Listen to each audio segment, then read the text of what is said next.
لک الحمد یا اللہ الصلاۃ والسلام علیک یا رسول اللہ اما بعد۔ سلسلہ ہے تذکرہ اسلاف کا۔ اس مبارک سلسلے میں ہم اپنے اسلاف کا ذکر خیر، ان کے یوم ولادت اور عرس کی تاریخوں پر کرنے کی سعادتیں حاصل کرتے ہیں۔ آج اس سلسلے میں جس عظیم الشان شخصیت کا ہم ذکر خیر کرنے جا رہے ہیں وہ ہیں خلیفہ حضور اشرفی میاں حضرت علامہ مولانا سید ناصر جلالی دہلوی اشرفی رحمۃ اللہ تعالی علیہ۔ آج آپ کا ذکر خیر ہم اس مناسبت سے کرنے جا رہے ہیں کہ 7 رمضان المبارک 1385 ہجری کو حضرت کا وصال ہوا تھا۔ 7 رمضان آپ کے وصال کی تاریخ پر آپ کی بارگاہ میں خراج عقیدت پیش کرتے ہوئے یہ بیان اپنے ناظرین تک پہنچانے کی سعادتیں حاصل کر رہے ہیں۔ عرض ہے کہ اول تاخیر توجہ کے ساتھ بیان کو سماعت فرمائیے۔ حضرت مولانا سید ناصر جلالی دہلوی علیہ رحمہ، آپ حضرت مولانا سید امیر حمزہ اشرفی الجلالی علیہ رحمہ کے فرزند اکبر تھے۔ گلی حکیم جی محلہ چوڑی دالان دہلی میں آپ کی ولادت ہوئی۔ ابتدائی تعلیم حضرت امیر حمزہ صاحب سے پائی۔ کچھ دنوں مدرسہ عالیہ مسجد فتح پوری میں مولانا محمد عمر سے پڑھا۔ اس کے بعد لکھنؤ جا کر دارالعلم والعمل فرنگی محل جامعہ نظامیہ میں مولانا عظمت اللہ صاحب سے منطق پڑھی۔ استاذ العلماء مولانا سلامت اللہ صاحب فرنگی محلی اور برہان العلم والعمل حضرت مولانا قیام الدین عبد الباری فرنگی محلی سے حدیث و تفسیر اور فقہ و اصول فقہ با اہتمام کمال پڑھا۔ اس کے بعد مدرسہ عبدالرب دہلی میں دورہ کیا اور سند پائی۔ آپ نے عرصہ تک مسجد حوض والی محلہ چوڑی دالان میں واز کہا، یعنی واز و نصیحت اور تقریر و خطاب آپ نے وہاں پر کیا۔ واز اس انداز سے کہتے تھے کہ جاہل و اجہل بھی، یعنی ان پڑھ بھی اگر ہے، زیادہ معلومات نہیں بھی رکھتا ہے، تو وہ بھی مشکل سے مشکل مسئلہ کو الحمدللہ سمجھ جاتا تھا۔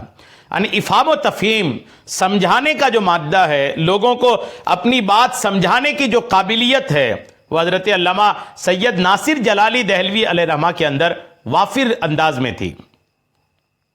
اور سیاسی تقریر بھی بلا کی کرتے تھے آپ۔ حضرت مولانا ناصر جلالی بڑے وسیع القلب انسان تھے، فراخ دل انسان تھے، بڑے دل کے انسان تھے۔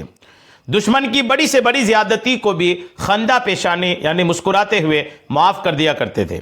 جی ہاں، ایک وقت کی بات ہے کہ سیاسی اختلافات کی وجہ سے ایک شخص نے آپ پر حویلی کلو خواص بازار سوئی والان دہلی کے سامنے حملہ کر کے شدید زخمی کر دیا۔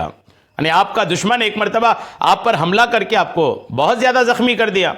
زخم کافی گہرا تھا، جس کی وجہ سے عرصہ تک علاج ہوتا رہا۔ پولیس نے مقدمہ درج کیا تو آپ سے حملہ آور کا نام پوچھا تو نام بتانے سے آپ نے انکار کر دیا، حالانکہ آپ کو نام معلوم تھا۔ یہ آپ کی وسیع القلبی ہے، یعنی بڑے دل والا ہونے کی آپ کی پہچان ہے کہ آپ کو دشمن نے حملہ کیا، زخمی بھی کیا، لیکن جب پولیس تفتیش کے لیے آئی اور پولیس نے نام پوچھا تو آپ نے ان کا نام نہیں بتایا، جبکہ آپ کو نام پتا تھا، آپ جانتے تھے اس دشمن کو، پھر بھی آپ نے نام نہیں بتایا۔ حضرت مولانا سید ناصر صاحب کو بھی حضور پرنور اعلی حضرت مخدوم الاولیاء مرشد العالم محبوب ربانی کا قرب خاص حاصل ہوا۔ حضور ان کو فرزند سید ناصر فرمایا کرتے تھے۔ ایک وقت وہ بھی آیا کہ حلقے راس کرا کر تاج دلق مثال خلافت و اجازت سے سرفراز فرمایا، یعنی آپ نے ان کو اپنی خلافت عطا فرمائی، حضور اشرفی میاں نے۔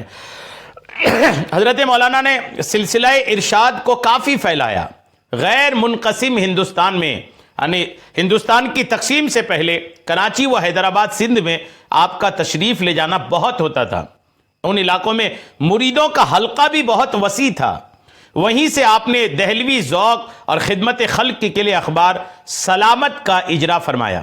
اس کے بعد زبان ہند ہفتہ واری جاری کیا، گجرات سے اخبار اتحاد نکالا اور دربھنگہ صوبہ بہار سے مسیحا کا اجرا کیا۔ یعنی قلم میں آپ کو کافی دلچسپی تھی، صحافت میں بھی الحمدللہ آپ کو کافی دلچسپی تھی، جس کی وجہ سے آپ نے کئی علاقوں سے الحمدللہ اخبارات کا اجرا فرمایا الحمدللہ۔ اور مزید یہ کہ 1918 عیسوی میں چوڑی دالان دہلی سے مانامہ شعلہ بھی آپ نے نکالا، اور 1947 عیسوی کے بعد کراچی منتقل ہوئے تو رسالہ آذان بھی آپ نے وہاں سے جاری فرمایا۔ حضرت مولانا سید ناصر علیہ الرحمہ نے ملکی و قومی کاموں میں بھی سرگرم حصہ لیا۔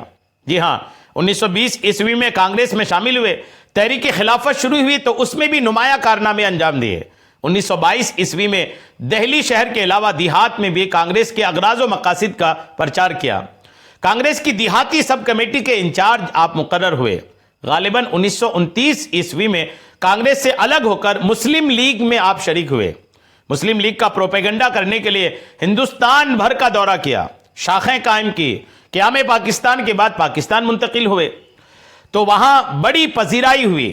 پاک کے عوام و خواص اور سرکاری حلقوں میں قدر و منزلت کی نگاہ سے آپ دیکھے جاتے تھے۔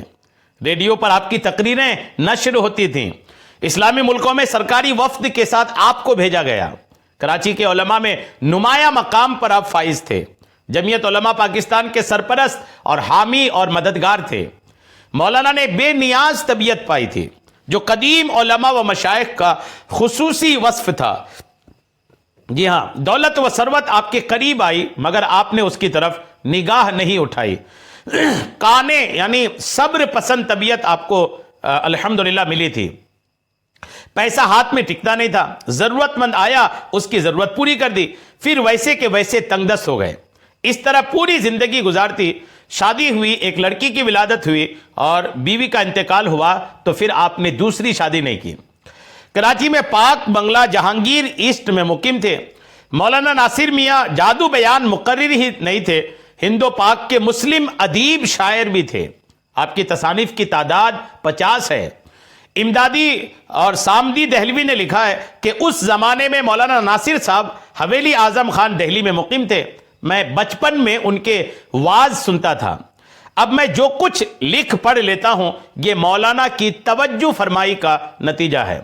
حضرت مولانا سید ناصر اشرفی الجلالی کا وصال 31 دسمبر 1956 عیسوی مطابق 7 رمضان المبارک بروز سنیچر کو 9 بجے شب میں ہوا۔ دوسرے روز نماز جنازہ پڑھائی گئی جس میں علماء و مشائخ اور سرکاری عمائد کی بڑی تعداد شریک تھی۔ مولانا سید حامد جلالی علیہ رحمہ کا تاریخی نام مظفر حسین ہے۔ یہ ہاں، اور 1318 ہجری میں وہ بھی نامور عالم اور پاکستان کے مقتدر علماء میں سے تھے۔ ان کے فرزند مولانا مسعود احمد جلالی جامع ازہر مصر کے فاضل ہیں۔ 1393 ہجری مطابق 1972 عیسوی میں کراچی میں ان کا وصال ہوا۔ بہرحال عظیم الشان شخصیت جن کا ہم اور آپ نے تذکرہ کرنے کی سعادتیں حاصل کی، یہ سارا کچھ ہم نے آپ کو حیات مخدوم الاولیاء کے صفحہ 395 سے پیش کرنے کی سعادت حاصل کیا ہے۔ اللہ کریم ہمارے اس عظیم الشان رہنما کی قبر انور پر خوب رحمتیں نازل فرمائے، ہم سب کو آپ کی برکتیں عطا فرمائے، آمین بجاہ النبی الامین صلی اللہ تعالی علیہ وسلم۔